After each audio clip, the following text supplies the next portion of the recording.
Au nom du Père, du Fils et du Saint-Esprit. Amen.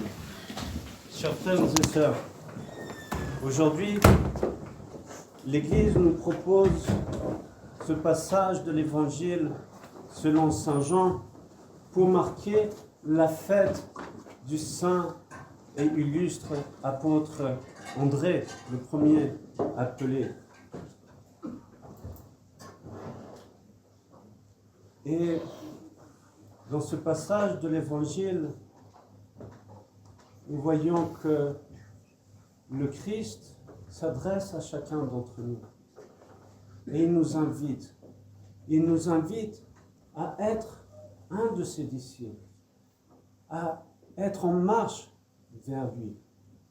Et vous voyez, à 2 reprises, nous avons cette exclamation « Viens et vois ». Viens et vois. Ça veut dire que nous avons été touchés par Dieu lui-même et nous avons à nous mettre en marche, à être dans ce cheminement pour le suivre, pour vouloir être avec lui. Et cette deuxième phase qui est si importante, voix.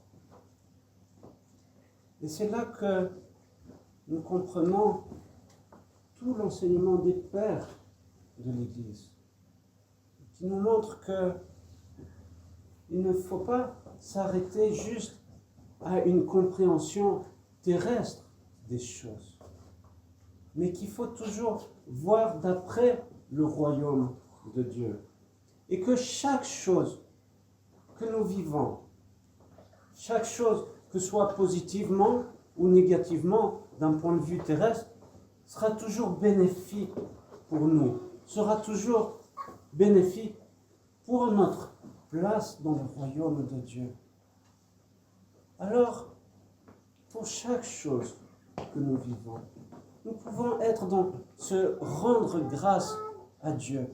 Parce que grâce à cela, je peux progresser justement dans ce chemin pour aller vers Dieu, pour aller vers son royaume qui est ouvert grâce à l'incarnation de notre Seigneur Jésus-Christ. Et c'est pour cela que nous avons cette possibilité d'avoir si j'ose dire, ce va-et-vient de la terre au ciel, du ciel vers la terre. Et c'est ce que nous vivons finalement à chaque fois que nous sommes dans cette envie d'accueillir le Christ, d'être dans cette rencontre. Nous avons ce ciel qui s'ouvre et que les anges sont là pour justement nous apporter ces bénédictions, pour nous apporter ces réconforts quand nous voulons vraiment suivre le Christ.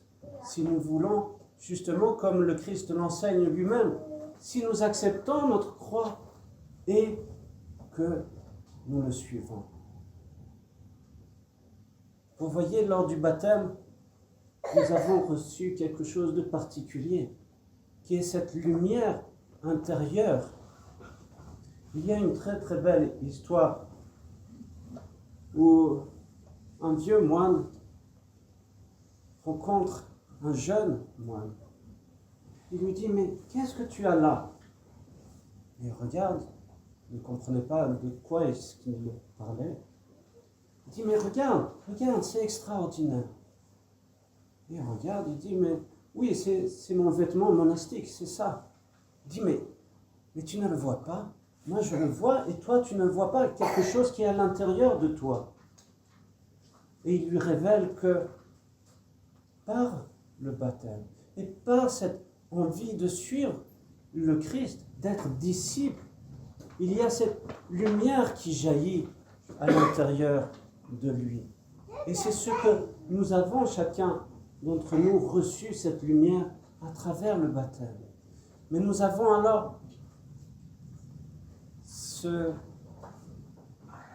cet enseignement de vouloir faire développer cette lumière. Et faire développer cette lumière par la grâce de Dieu, c'est de vivre cet esprit ascétique. Et vous voyez, à travers ce passage de l'Évangile, nous voyons l'importance de l'obéissance. Le Christ dit, viens. Alors nous avons à obéir à cette volonté de Dieu. Parce que dans chaque chose qu'il nous offre, nous avons à accepter, non pas être tourné vers notre propre ego, à dire je veux ceci, je veux vivre cela.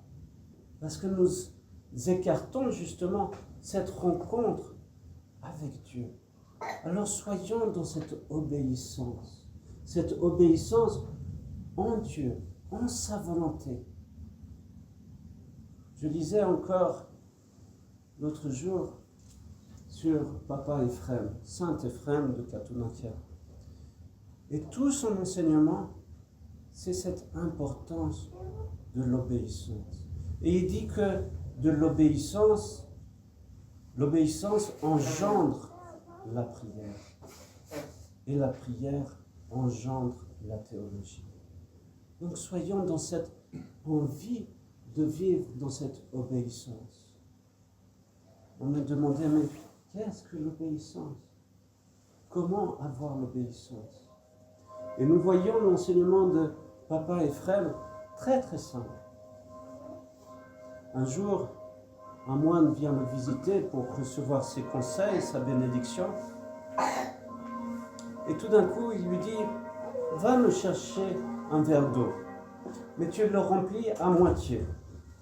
Alors le moine va chercher ce verre d'eau, revient avec le verre d'eau et lui dit, voilà le verre d'eau. Et Papa Ephrem lui dit, renverse-le tout de suite. Il était surpris. Il lui dit, va, renverse maintenant. Et il renverse ce verre d'eau. Et tout d'un coup, Papa Ephrem le gifle. Il lui dit, mais qu'est-ce que tu as fait? Pourquoi tu as fait ça? Et le moine, tout simplement, surpris, alors il lui dit, pardon Yarunda, pardon maître.